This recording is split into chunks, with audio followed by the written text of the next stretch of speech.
பண்றோம், தலைவிதின்னு சொல்றோம். அந்த வயிற்றுல போய் உட்கார்ந்தோம்.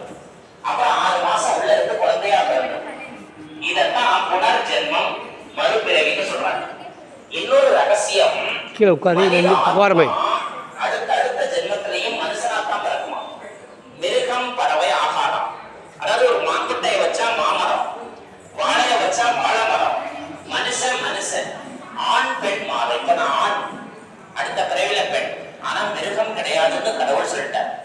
இன்னொரு ரகசியம், இந்த ஆத்மாவுல மனம், புத்தி, சம்ஸ்காரம் 3 சக்தி உள்ளது. மனம்ன்றது கடல் அலைகள் மாதிரி எண்ணங்கள் வந்துகிட்டே இருக்கும். புத்திங்கிறது ஒரு தராசு. இந்த எண்ணம் நல்லதா கெட்டதா, காரியம் செய்யலாமா வேண்டாமான்னு சொல்லி தரும். சம்ஸ்காரம்ன்றது நம்ம செய்ததெல்லாம் உள்ள ரெக்கார்டா சீடி மாதிரி பதியும். இந்த சித்திரகுப்த நைனார்னு ஒருத்தர் சொல்லுவாங்க. யமதர்மன்ட்ட கணக்கு எழுதுவாருமா. அதோட அர்த்தம் என்னன்னா, சித்திரம்னா உடல், குப்தம்னா ரகசியம்.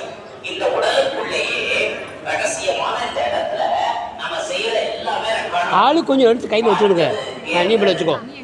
மற்ற எல்லாமே இங்கே இருக்கு.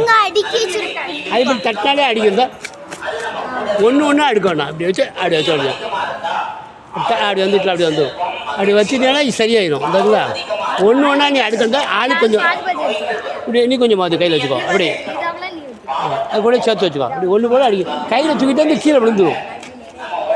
அவ்வளோதான். ஒரு ஆள் இதில் உட்காருங்க. சரி, போகும்போது கொடுத்துருவோம் எல்லாத்துக்கும். வாங்க பிரதர். கலந்துக்கிட்டேன். ஆமாம், அப்படியே அதுக்காக தங்கக்கு இடம் இருக்கா? சரி, போயிருக்கேன்னு சொன்னாங்க ஆஃபீஸுக்கு வேலை. நான் காலைல வந்துட்டேன், 11 மணிக்கெலாம் வந்துட்டேன். இந்த வீடியோ கொஞ்சம் எடுங்க.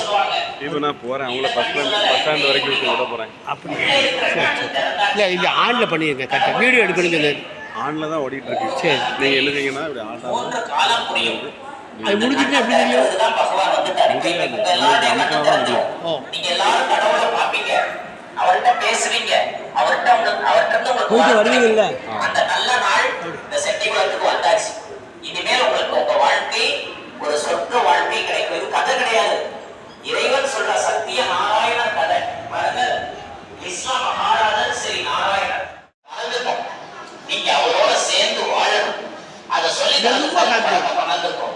எப்படி சேரணும்? இந்த கோயிலுக்கு போனால் பொட்டு வச்சுக்கிறீங்க, வீட்டிலே வச்சுக்கிறீங்க. எப்படி வைக்கணும்னா, இறைவா எப்படி எண்ணெயை கவர் பண்ணு, இவனை கவர் பண்ணு. ஒன்று அந்த வெளி பக்கத்தில் வாசலை சாமி கும்பிட்டா பக்தி யோகம். அந்த சாமியை இங்க உட்கார சொன்னா கர்ம யோகம்னு பேர். கர்ம யோகினா கடவுளுக்கு பிரியமானவர்னு கீதையில போட்டு எந்த வேலையும் செய்யக்கூடாது. சமைக்கும் போது நீங்க என்ன செய்ய தெரியுமா? அப்பா, நீங்க என் கூட உட்கார்ந்து நீங்க சமையல் பண்ணுங்கன்னு சொல்லி பாருங்க. அந்த சாப்பாடு மணக்கும், ருசிக்கும். அரிசியை உலையில போடும்போது சிவார்ப்பணம்னு போடணும். சாதம் பிரசாதம் ஆகும். சாப்பிட்றவங்களுக்கு மன பலம், உடல் பலம், ஆயுள் பலம். கற்பூரத்தை ஏன் ஒட்டிக்கிறோம் தெரியுமா? உடல் அழுத்து போக டெய்லி சோப்பு போட்டு குளிச்சிடும். உள்ளே இருக்கிற பாவம் போகணும்னா கடவுளோட ஒளி வேணும். அதனாலதான் கற்பூரத்தை பண்றோம். கடவுள் ஒளி நீங்க சொல்லிட்டு அந்த ஒளியை இப்படி கொண்டு வருவாங்க. அந்த ஒளி சக்தி வெளி மூலமா உள்ள போனா உள்ளே இருக்கிற பாவம் இருள் போகும். இதுதான் தத்துவம். உணர்ந்து ஒழுங்கினால் உயர்வடையலாம்னு பகவான் சொல்றாரு.